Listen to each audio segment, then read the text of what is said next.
Herkese merhaba arkadaşlar, kanalıma hoş geldiniz. Yepyeni bir video ile karşınızdayım.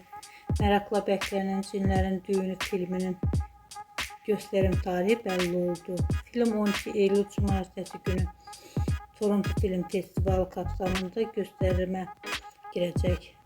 Demet Özdemir'in çekildiği dizinin görmek istiyorsanız da kanalımı izlemeyi ve bildirim butonuna basmayı unutmayın. Şimdilik benden bu kadar olsun. Yeni videomuzda görüşmek üzere. Hoşça kalın.